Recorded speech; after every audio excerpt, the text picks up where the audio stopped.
క్రీస్తును క్రైస్తవ్యాన్ని ద్వేషించి దూషించిన క్రీస్తు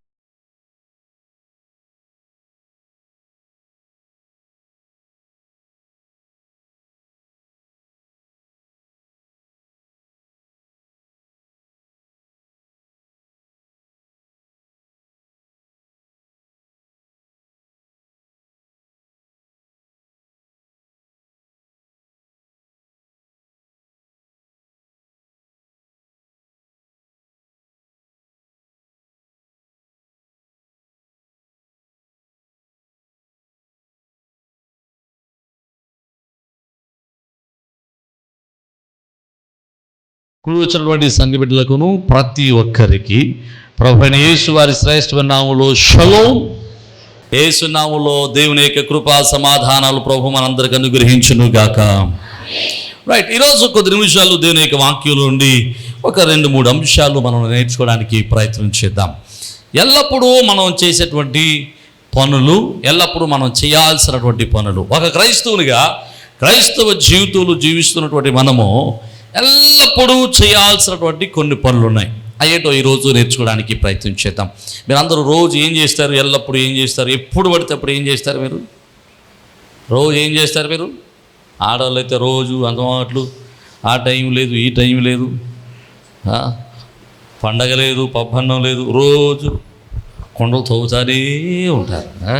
మరి కొంతమంది అయితే రోజు ఈ కథమాట్లు పక్కోడి మీద సాడీలు చెబుతానే ఉంటారు.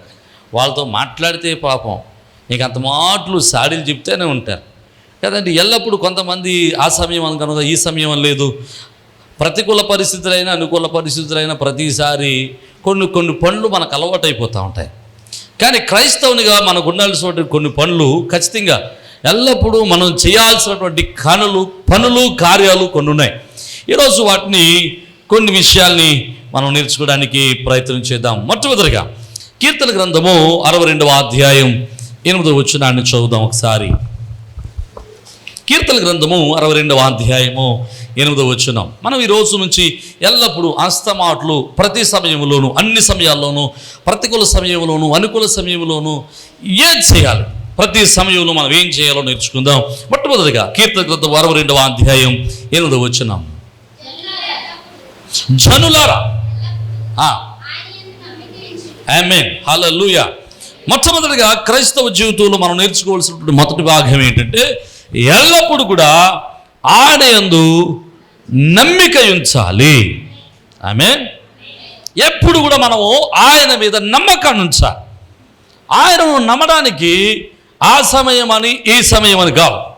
ఎప్పుడు దేవుని మీద నమ్మకాన్ని ఉంచుతాం. మనం నమ్మకాన్ని ఉంచడానికి, దేవుని నమ్మడానికి మనకు ఒక ఆధారం కావాలి. ఏదైనా ఒక నిరీక్షణకు ఆధారం ఉన్నప్పుడు దేవుడి పని చేస్తాడు అనేటువంటి నమ్మకం ఉంటుంది. కానీ దేవుణ్ణి నమ్మడానికి ఆధారం లేనప్పుడు కూడా, నిరీక్షణకు ఆస్పాదం లేనప్పుడు, నిరీక్షణకు ఆధారం లేనప్పుడు మనము దేవుణ్ణి నమ్మాలి. అంటే కష్టకాలంలోనూ, నష్ట సమయంలోనూ, ఆరోగ్యంలోనూ, అనారోగ్యంలోనూ, ధనములోను, నీరసంలోను, లేకపోతే ధనములోను, ఐశ్వర్యములోను, లేకపోతే బీద స్థితిలోను, లేకపోతే ఆరోగ్యం ఉన్నప్పుడు, అనారోగ్యం ఉన్నప్పుడు, చేతిన డబ్బులు ఉన్నప్పుడు, చేతిలో ఒక్క రూపాయి కూడా లేనప్పుడు, ప్రతి సమయమందు నువ్వు చేసేది పెద్ద పనైనా చిన్న పనైనా, వ్యాపారమైనా వ్యవసాయమైనా, లేకపోతే ఉద్యోగమైనా మరొకటి ఏదైనా, నువ్వు చేసేటువంటి ప్రతి పనిలోను, నువ్వు చేసేటువంటి ప్రతి కార్యములోను, నువ్వు వెళ్ళు ప్రతి స్థలములోను, నువ్వు తలపెట్టిన ప్రతి పనిలోను దేవుని యందు నమ్మిక ఉంచా. దేవునికి స్తోత్రం, హల్లెలూయా. మనం ఎప్పుడైతే దేవుని మీద నమ్మిక ఉంచుతామో, ఎప్పుడైతే దేవుని మీద మనం నమ్మకాన్ని పెట్టుకుంటామో, ఆయన వాక్యం సెలవిస్తూ ఉంది. కీర్తన గ్రంథం 22వ అధ్యాయము 5వ వచనంలో అంటాడు, వారు ఆయన మీద నమ్మకం ఉంచగా, వారు దేవుని యందు నమ్మిక ఉంచగా వారు సిగ్గుపడకపోయేరి. అంటే దేవుని మీద నమ్మకాన్ని పెట్టుకున్న వారిని ఆయన ఎంత మాత్రమును సిగ్గుపరిచేటువంటి దేవుడు కాదు. ఆమేన్, హల్లెలూయా. ఈరోజు నువ్వు దేవుని మీద నమ్మకాన్ని పెట్టుకోగలిగితే, దేవుని మీద సంపూర్ణమైన నమ్మకాన్ని పెట్టుకుని నీ కార్యాన్ని నువ్వు చేయగలిగితే ఖచ్చితంగా ఆయన నిన్ను సిగ్గుపరిచే దేవుడు కాదు. ఆమేన్. నువ్వు చేసే పని చిన్నదైనా పెద్దదైనా, వ్యవసాయమైనా వ్యాపారమైనా, ఏ పరిస్థితి అయినా నువ్వు సంపూర్ణముగా దేవుని మీద మాత్రమే నమ్మకాన్ని ఉంచాలి. నువ్వు దేవుని మీద నమ్మకాన్ని ఉంచి తలపెట్టిన పని ఏదైనా సరే ఆయన నిన్ను విజయోత్సవముతో నిలబెడతాడు. ఆమేన్. ఎందుకంటే మనం నమ్ముకున్నటువంటి దేవుడు, మనం ఆనుకున్నటువంటి దేవుడు ఒక వీధికి, ఒక కులానికి, ఒక మతానికి, ఒక రాష్ట్రానికి, ఒక దేశానికి, ఒక ప్రాంతానికి చెందినటువంటి వాడు కాదు. తన శక్తికి పరిమితులు కలిగిన వాడు కాదు. ఆయన సమస్తమైన సృష్టికి ఆధారభూతుడు, సమస్తమైన సృష్టిని సృజించినటువంటి దేవుడు. ఆయన శక్తికి పరిమితులు లేవు, ఆయన శక్తికి హద్దులు లేవు. ఆయన ఏదైనా చేయుటకు సమర్థుడైన దేవుడు. ఆమేన్. దావీదు నమ్మకంతో చిన్న రాయి పట్టుకుని వెళ్ళాడు. ఎవరి మీదకి? గొలియాతు మీదకి. గొలియాతు ఎంత ఉన్నాడు? గొలియాతు ఎత్తు ఎంత? 6 మూరల. అది సరిపోదన్నట్టు ఇంకో జానడు ఉన్నాడు. 6 మూరల జానడు ఎత్తున్నటువంటి గొలియాతు మీదకి 14 సంవత్సరాల వయసు ఉన్నటువంటి దావీదు యుద్ధం చేయడానికి వెళ్ళాడు. యుద్ధానికి వెళ్ళినప్పుడు సౌలు అన్నాడు, నువ్వు యుద్ధోపకరణాలు ధరించు అన్నాడు. అటు ధరించాడు, కానీ వాటి యొక్క వాడుక లేదు దావీదుకి. I can not go with this, నేను దీంతో వెళ్ళలేను.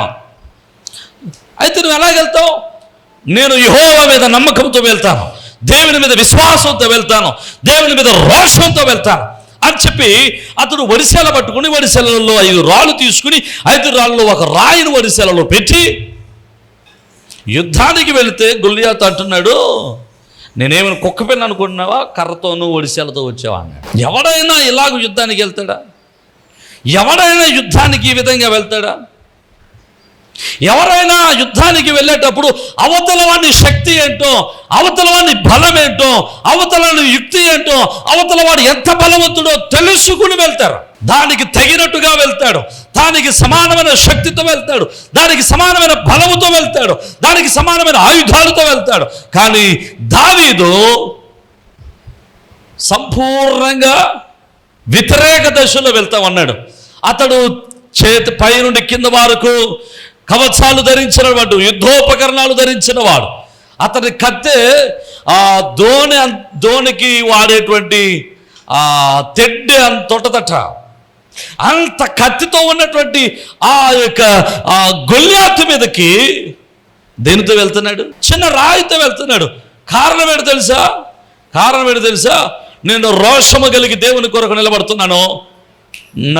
నేను నమ్ముకున్న దేవుడు నన్ను విడిచిపెట్టే దేవుడు.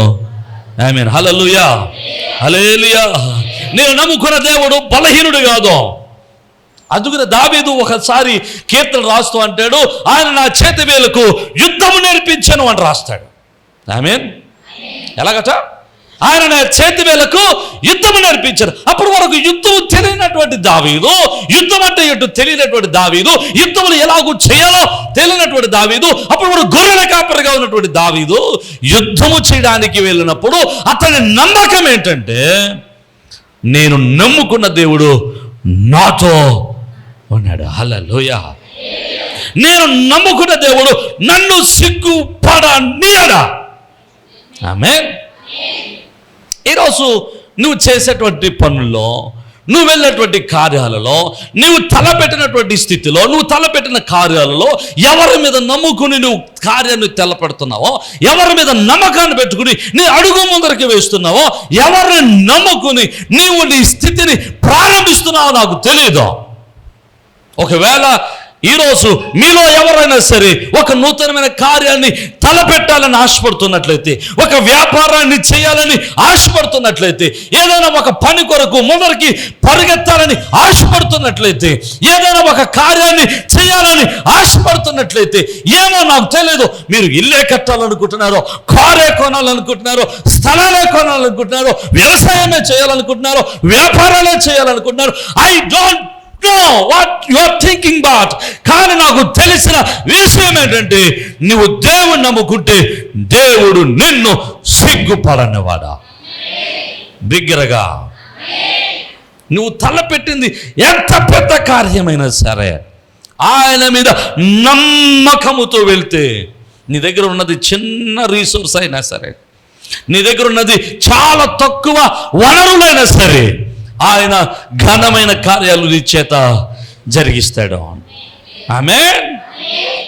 ఎందుకో తెలుసా, ఆయన నమ్ముకున్న వారి పట్ల ఆయన తన కార్యాల్ని సఫలము చేస్తాడు. హల్లెలూయా, హల్లెలూయా. ఈరోజు మీకు కొన్ని విషయాలు జ్ఞాపకం చేస్తాను. 2011వ సంవత్సరంలో గాంధీ జయంతి ఎప్పుడండి? అక్టోబర్ 2 కదండి. ఆ రోజున పునాది వేశాం, ఇక్కడ పునాది రాయి పెట్టాం. 2011 పునాది రాయి పెట్టినప్పుడు we don't have any money with me. నా దగ్గర ఒక్క రూపాయి కూడా లేదా. 2016వ సంవత్సరంలో దేవుని మందిరం సంపూర్ణంగా కట్టబడడానికి దేవుడు సహాయం చేశాడు. హల్లెలూయా. ఒకటే 2011లో అందరూ అన్నారు ఏంటో తెలుసా, ఒరేయ్ do you know what your, నువ్వెవడో నీకు తెలుసా, నీ శక్తి ఏంటో తెలుసా, నీ దగ్గర డబ్బు ఎంతుందో తెలుసా, నువ్వు చేయగలవా? నేను అన్నాను, నేను శక్తిహీనుణ్ణి, నేను బలహీనుణ్ణి, నేను చేయలేని వాడిని. కానీ నేను ఆరాధించుచున్న దేవుడు, నేను నమ్ముకున్న దేవుడు నాకంటే, నేను తలపెట్టిన పని కంటే గొప్పవాడు. హల్లెలూయా, హల్లెలూయా.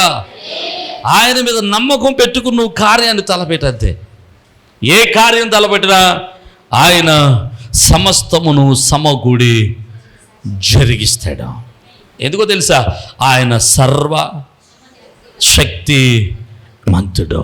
దేవునికి స్తోత్రం చేద్దాం. హల్లెలూయా.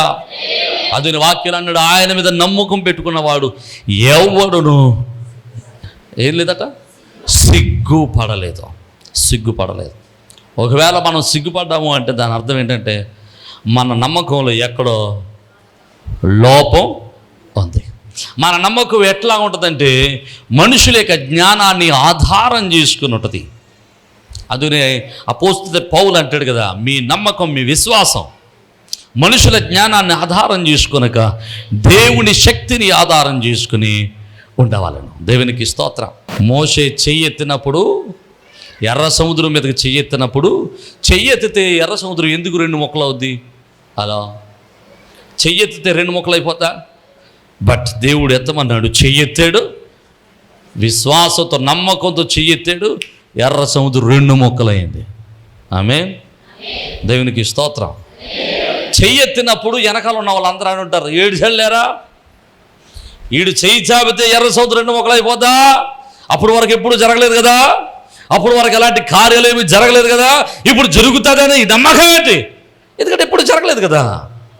కానీ మన దేవుడు ఎప్పుడైనా సరే నీ చరిత్రలో లేని అద్భుతమైన కార్యాలు నీ చేత జరిగించుటకు ఆయన సమర్థుడు.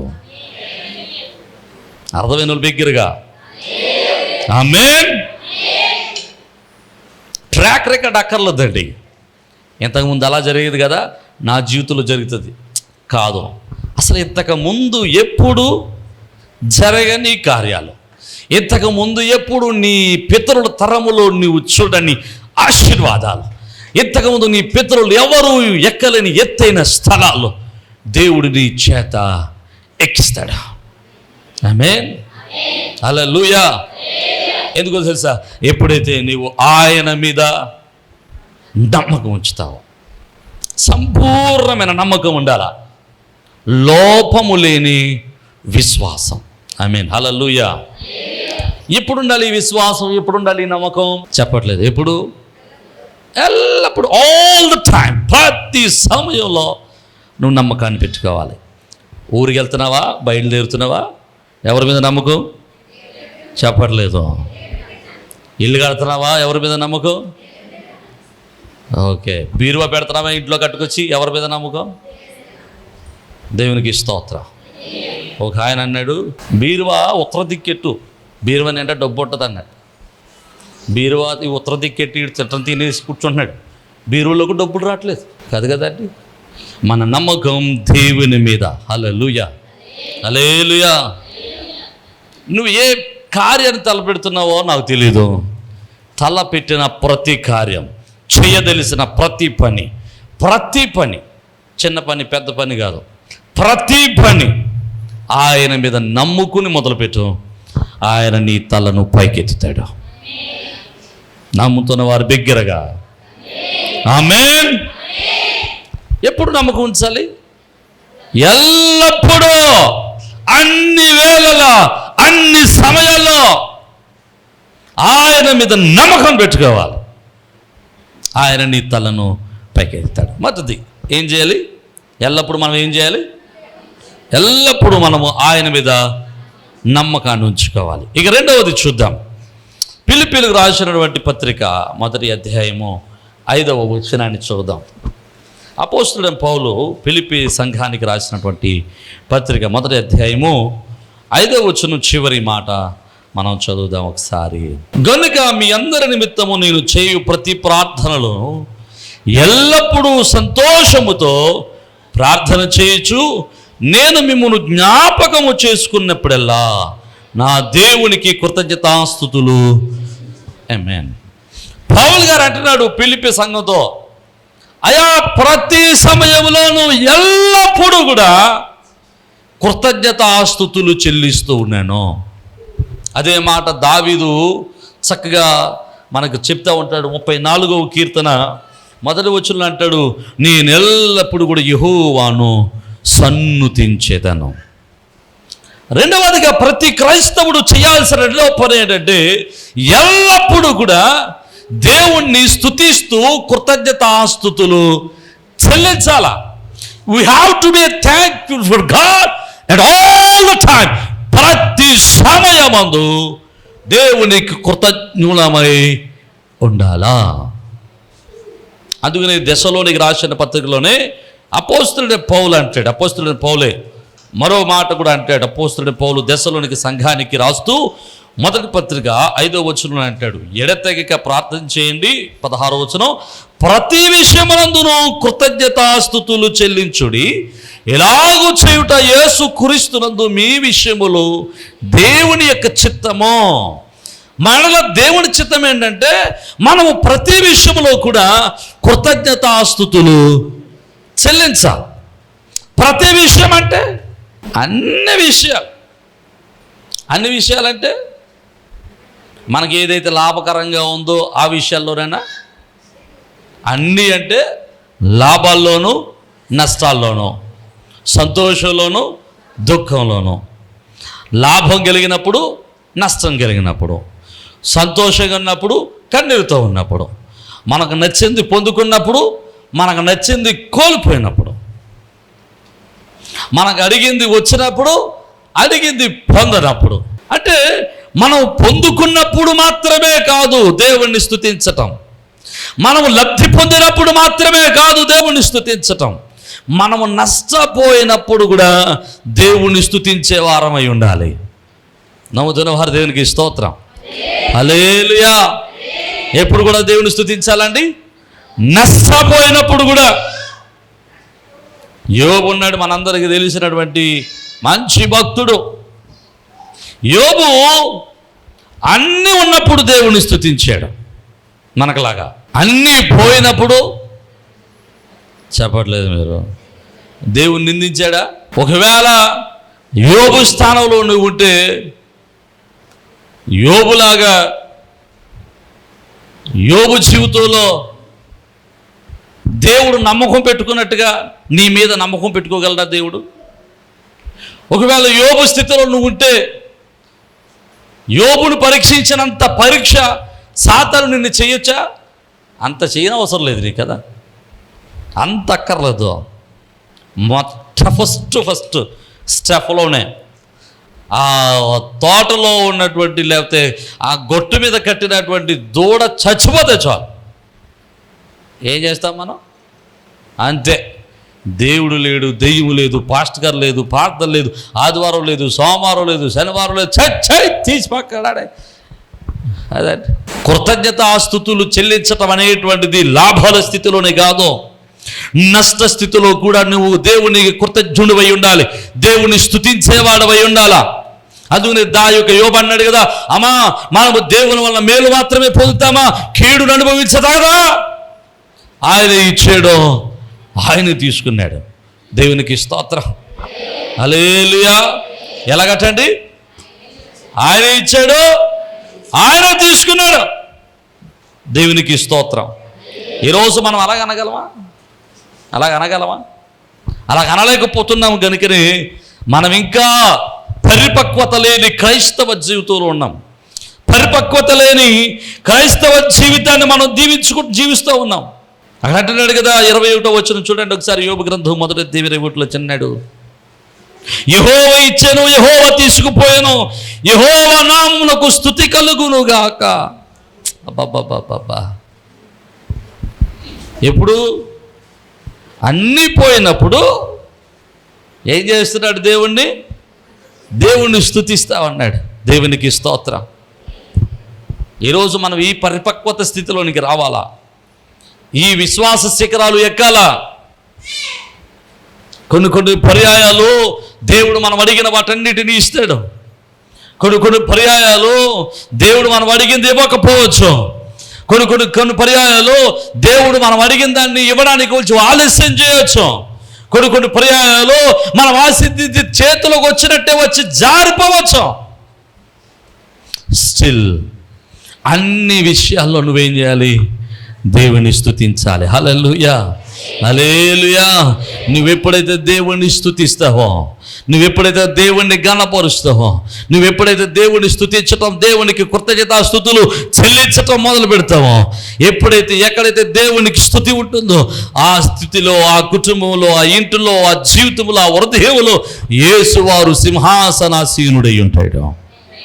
హల్లెలూయా, హల్లెలూయా.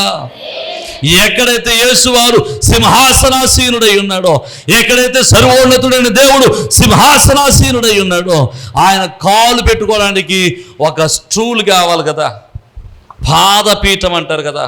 ఆ పాదపీఠం ఏంటో తెలుసా? తెలిసిన వాళ్ళు చెప్పండి. భూమా, నీవు దేవునికి స్తుతుల సింహాసనం ఇస్తే, స్తుతుల సింహాసనం మీద ఆసీనుడైన దేవుడు కాలు పెట్టుకోవడానికి వాడుకునే పాదపీఠం ఏంటో తెలుసా? నీ శత్రువులు ఆయన పాదపీఠంగా ఉంటారు. ఆమేన్. అర్థం అవ్వలేదు మీకు? నువ్వు ఎప్పుడైతే దేవుణ్ణి స్తుతిస్తావో, నువ్వు ఎప్పుడైతే దేవుణ్ణి గణపరుస్తావో, నువ్వు ఎప్పుడైతే దేవుణ్ణి సింహాసనాన్ని వేస్తావో, ఆయన నీ జీవితంలో నీ ఇంటిలో కూర్చుంటే ఆయన నీ శత్రువులను ఆయన కాళ్ళ కింద తొక్కు పెడతాడు. అది ఆయన పాదపీఠం అంటే. అర్థమైన వాళ్ళు గట్టిగా దేవునికి స్తోత్రం చెప్పాడు. హల్లెలూయా. ఈరోజు నీ ఎదుగుదలని ఎవడు ఆపుతున్నారో నాకు తెలియదు, ఎవరు నిన్ను ఆటంకపరుస్తున్నారో నాకు తెలియదు, ఎవరు నీ జీవితంలో శత్రువులుగా ఉన్నారో నాకు తెలియదు. ఒకవేళ ఎవరు నీ జీవితాన్ని బాగుపడకుండా ఆటంకపరుస్తున్నారో నాకు తెలియదు. కానీ ఈరోజు నువ్వు దేవుని స్తుతించడం మొదలు పెడితే, ఈరోజు దేవునికి స్తుతి యాగం నువ్వు చేయగలిగితే, దేవునికి స్తుతి సింహాసనం వేయగలిగితే, నీ శత్రువులందరూ ఆయన పాదముల కింద నలిగిపోతారంతే. ఆమేన్, హల్లెలూయా. నీ శత్రువులందరూ ఆయన తన పాదముల కింద అణిసి పెడతాడు. ఆమేన్. అసలు ఆయన పాదముల కింద నుండి మరలా లేచే సామర్థ్యత ఎవరికైనా ఉందంటారా? ఇది బైబిల్ చెబుతున్న సత్యం. అందుకనే స్తుతి చెల్లించే వాని ఇంటిలో దేవుని శక్తి నిలిచి ఉంటుంది. హల్లెలూయా. దేవుని స్తుతించే వాని ఇంటిలో, స్తుతి ధూపం ఉన్న ఇంటిలో ఆయన ప్రసన్నత నిలిచి ఉంటుంది. హల్లెలూయా. ఆయన స్తుతించేవాని ఇంటి చుట్టూ దేవుని యొక్క సన్నిధి, ప్రసన్నత కంచగా, కోటగా నిలిచి ఉంటుంది. హల్లెలూయా. అందుకనే సాతానుడు యోబు ఇంటిలోనికి కూడా, యోబు వైపు తొంగి చూడటానికి కూడా భయపడ్డాడు. కారణం ఏంటో తెలుసా? అయ్యా, యోబు చుట్టూ నువ్వు కంచి వేసావయ్యా, I'm not able to go, నేను లోపలికి వెళ్ళలేకపోతున్నాను. ఆమేన్, హల్లెలూయా. నీ మీద దయ్యం పడుతుందేమో నాకు తెలియదు. పొద్దున్న సాయంత్రం ఫోన్లు కదా, సంతోషం నేను కాదంటలేదు. భయం, దయ్యం వచ్చేదని భయం. ఎందుకు వచ్చేసింది భయం? నీ ఇంటిలో స్తుతి ధూపం లేదన్నాను కానీ వెళ్ళి అగరబత్తీలు సాంబ్రాణి అట్టుకొచ్చి ధూపం వేసేకండి. హలో, స్తుతి ధూపం అంటే నీ నోటి నిండా స్తుతి ఉండాలా, నీ ఇంటి నిండా స్తుతి ఉండాలా.